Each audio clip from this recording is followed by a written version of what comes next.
ये बाहर आता है, ये भी बाहर ही है, ये शरीर भी मैं नहीं हूं। जो मेरा स्वरूप है, नैनम छिन्नन्ति शस्त्राणि, नैनम दहति पावका, न चैनम क्लेदयन् त्यापो, न शोषयति मारुता। कौन सा ऐसा दुख है मुझे छू सकता है? जब अग्नेय अस्त्र, वारुणास्त्र, वायुवास्त्र ये हमें छू नहीं सकते। हाँ, इस शरीर प्रकृति का है, इसने जो अशुभ कर्म किए वो दुख बनकर आएंगे, जो शुभ कर्म किए वो सुख बनकर के आएंगे। सुख भी यहाँ टिकाऊ नहीं है तो दुख भी यहाँ टिकाऊ नहीं है। जैसे बिना मांगे सबको दुख मिलता है, ऐसे बिना मांगे तुम्हारे कर्म के अनुसार सुख मिलेगा। तुम वो पुरुषार्थ करो जो तुम्हें सुख और दुख दोनों से महान ऊपर उठा दे, जो सुख दुख में समान, जो लाभ हानि में समान, जो जय पराजय में समान कर दे, उसी का नाम है भगवान की शरणागति, भगवान का भजन। और वो आप कह रहे कर रहे हैं, तो विपत्ति में तो और गाढ़ हो जाना चाहिए, कहीं त्रुटि हो रही नहीं। कुंती जी ने तो भगवान से विपत्ति मांगी, भगवान ने कहा विपत्ति क्यों मांगा? बोले जब विपत्ति आती है तो आप मुस्कुराते हुए मेरे समीप नजर आते हो। आज जब हस्तिनापुर के सम्राट पद पर युधिष्ठिर विराजमान हो गए तो आप पीठ दिखाकर द्वारिका जा रहे हो। मुझे ऐसी संपत्ति नहीं चाहिए, मुझे वो विपत्ति चाहिए जब आपका पीताम्बर फहरा रहा है और आप हमारी तरफ भागते हुए आ रहे हैं। जब हम सुख में भगवान का चिंतन करते हैं तो दुख में हमारा गाढ़ चिंतन होने लगता है, और जब हम सुख में उसका भोग करते हैं तो दुख को जबरदस्ती भोगना पड़ता है। इस सिद्धांत को मानिए, ये अध्यात्म है। यहाँ जो भी उत्तर होगा वो तस्मात् शास्त्रम प्रमाणम थे और अध्यात्म के अंतर्गत होगा। जब हम सुख को हर्षित होकर भोगे हैं तो जबरदस्ती दुख को शोकित होकर भोगना पड़ेगा।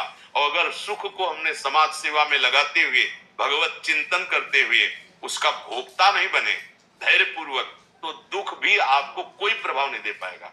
बड़ा से बड़ा दुख, चाहे शरीर रोग से ग्रसित हो या बाहर भारी प्रतिकूलता हो, वो निराश नहीं होता। आप देखो, सुदामा जी को कई कई दिन भिक्षा नहीं मिलती थी और गृहस्थ थे, बच्चे थे। पत्नी कभी कभी बहुत ही दुखी होकर कह देती कि हम और आप भूखे रह सकते हैं, लेकिन इन बच्चों को केवल तुलसी दल और चरणामृत से हम कई दिन जीवित रखें। सुदामा जी बिल्कुल विक्षेप नहीं धारण करते, कहते थे मेरे श्री कृष्ण जैसे चाहे। गजब है, मतलब हद है भगवान की भक्ति की, सहनशीलता की चरम सीमा। उनका जैसे श्री कृष्ण रख रहे हैं वो हमारे ऊपर बहुत कृपा कर रहे हैं।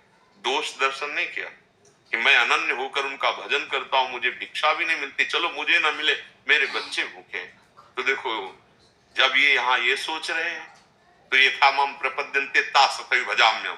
वहां भगवान को जब रुक्मिणी जी ने भोग सामने अर्पित किया तो भगवान ऐसे कवल लिए रुक गए, उदास हो गए। रुक्मिणी जी ने बराबर भगवान के मनोभाव को पकड़ा है, वो पकड़ गए। उन्होंने कहा जरूर किसी महाभागवत के जीवन में कष्ट है, नहीं ये स्थिति भगवान के मैंने जब जब देखी तो किसी भक्त को कष्ट। उनका प्रभु किस भक्त को ऐसा कष्ट है कि आप कवल नहीं पा रहे? बोले हमारा एक मित्र है सुदामा,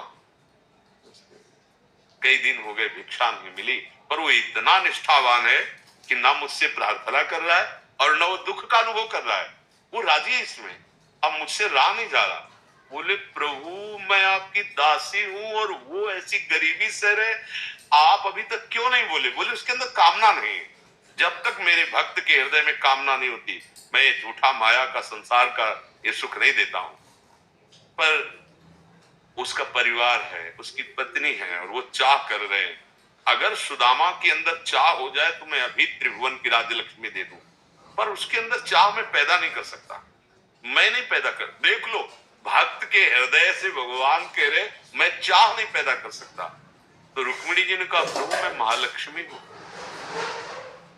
अगर आप चाह पैदा करना चाहते हैं तो मुझे एक उपाय, उनकी पत्नी के हृदय में चाह हो सकती है, आप जाओ उनकी पत्नी के हृदय में चाह।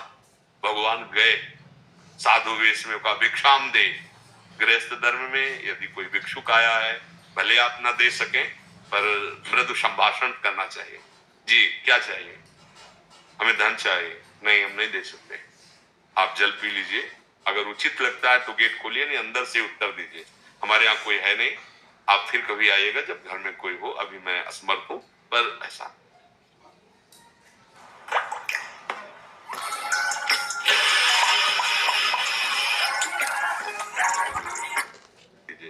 हमारे यहाँ कोई है नहीं, आप फिर कभी आइएगा जब घर में कोई हो, अभी मैं असमर्थ हूं। पर ऐसा निकली वो भी और कहा कि मैं ऐसे बालक का जन्म दिया है कि हम आपको कुछ दे नहीं सकती। भगवान ने कहा तो 13 दिन 15 दिन में पवित्र हो जाते हैं, 15 दिन बाद आ जाऊंगा। तो उनका नहीं, हम आपको बताया, हमने ऐसे बालक का जन्म दिया है जो कभी हम आपको कुछ नहीं दे सकती। बोले ऐसा कौन सा बालक? बोले दरिद्रता। मैं दरिद्र हूं, ना घर में कुछ है, ना हमारे पति के पास कुछ है। तो कैसी बात तुम करती हो? जिनके द्वारिकाधीश मित्र है, सखा है, वो दरिद्र ऐसा कैसे हो सकता है? एक बार अपने पति से कहो ना कि द्वारिकाधीश के पास जाए। अब वो जे सुदामा जी भिक्षा करके आए, उनकी पत्नी ने कहा सुना है आपके मित्र द्वारिकाधीश है। बोले हाँ है। बोले आप जाइए, वो कुछ दे देंगे। बोले कभी नहीं जाऊंगा। इस भाव से क्यों? मुझे दे दे, मैं क्यों जाऊं? मुझे जैसे रख रहे मैं आनंद में हूं। बोले दर्शन करने तो जा सकते हो। उन्होंने सोचा अगर जाएंगे इनकी हालत तो देखेंगे, जरूर दे देंगे। हाँ, दर्शन करने जा सकते हैं। अब मित्र के पास, गुरु के पास, इष्ट के पास कुछ पत्रम पुष्पम फलम, उनका अपने बहुत दिनों के बाद प्राण प्यारे मित्र के पास जा रहे हैं, कुछ तो होना चाहिए। यहाँ जब अपने नहीं है तो उनको क्या ले जाऊं? उनका अगर यही बात है ले जाना है तो मैं प्रयास करती हूँ। वो अपनी एक सखी के पास गई, वो भी जो चावल के आगे टूटे हुए होते हैं ना, वो दिए 4 मुट्ठी। तो एक फटे से कपड़े में बांध कर कहा आप जरा देखिए भक्त की महिमा, इतने पर भी वो विचलित नहीं है। पूरी तो बहुत विस्तृत कथा है। वहां जब द्वारपालों के समीप पहुंचते हैं तो द्वारपालों ने देखा फटा कपड़ा, किसी तरह अंग ढके हुए, हड्डी हड्डी शरीर में, और वो कह रहे हैं कृष्ण से जाके कह दो कि तुम्हारे मित्र आए हैं मिलने के लिए। तो देख रहे हैं ये कैसे, कहीं मित्र में थोड़ी तो समानता होनी चाहिए। ना इनके वस्त्र सही है, ना इनका शरीर इस कोटि का कृष्ण, ये भगवान के मित्र हो सकते हैं। द्वारपालों ने बोले एक बार मेरी प्रार्थना, तुम जाके कहो कि सुदामा नाम का कोई ब्राह्मण आया आपसे मिलने के लिए। चलो भगवान से कहते, जे ही कहा प्रभु कोई सुदामा मिल, तो भगवान रुक्मिणी जी के पलंग पे विराजमान थे। रुक्मिणी जी वायु कर रही थी पंखा से, कूद पड़े, अश्रु प्रवाह करते हुए दौड़े, और जो सुदामा जी से मिले जाके ना, वो सब देखकर आश्चर्यचकित हो गए कि भगवान शंकर और ब्रह्मा जी में मिलने आते हैं तो कुछ क्षण विलंब होता है, लेकिन भगवान अविलंब भागते हुए आए। ऐसा भगवान सुदामा जी को उनके चरण पखारे। देखो हमारे भगवान की करुणा। और फिर बाद में सबके सामने कुछ लाए हो तो भला इतने महान प्रभु जहां इतना वैभव, अब वो कैसे देते? बोले भगवान ने कहा देखो पहले भूल की थी, अब फिर भूल कर रहे हो। और ऐसे पकड़ के उठाया, फटे कपड़े में टूटे हुए चावल का आगे का किनका, भगवान ऐसे ले रहे। वो भगवान का रोम रोम पुलकित हो रहा है। और भगवान कह रहे हैं आज तक मैंने ऐसा स्वादिष्ट कभी पदार्थ नहीं पाया। बोलो क्या उसमें स्वाद? जैसे ही भगवान ने पाया ना, भगवान पुलकित हो रहे। किस बात को? भक्ति को, भाव को देख करके। और भगवान ने जैसी द्वारिकापुरी वैसी सुदामापुरी की रचना कर दी। हम विपत्ति में घबराए नहीं, धैर्य रखें। जिस दिन हमारे स्वामी हम पर कृपा करके उस विपत्ति से निकालेंगे तो महान संपत्तिशाली हो जाएंगे, लौकिक और पारलौकिक। हमको डरना नहीं, घबराना नहीं। जैसे दिन नहीं टिका रात आती है, ऐसे रात नहीं टिकेगी दिन आएगी। ये सुख दुख का क्रम चलता रहता है। यदि हम सुख के भोक्ता बनेंगे तो दुख भोगना पड़ेगा। यदि सुख को हम बांटेंगे और भगवत प्रसाद मानकर नाम जप करते हुए अभिमान नहीं करेंगे तो दुख आएगा, पर वो हमें परास्त नहीं कर पाएगा। हमें ये चाहिए कि हम भक्ति के भाव को समझें, रहस्य को समझें। कुंती जी ने तो भगवान से दुख ही मांगा है, और सच्ची कहते हैं आज तक जो महान ऊंचाई पर चढ़ा है उसको इस दुख ने चढ़ाया है, इस विपत्ति ने चढ़ाया है। अगर विक्रम राणा ना होता तो मीरा जी की भक्ति को कोई जानता नहीं।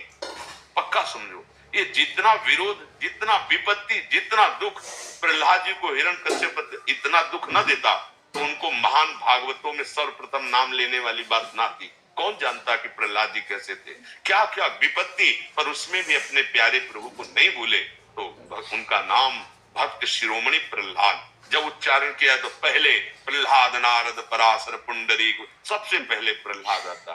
देखो, हमारा जीवन दुख सुख भोगने के लिए नहीं, हमारा जीवन दुख सुख से ऊपर उठने के लिए है, और वो अध्यात्म है।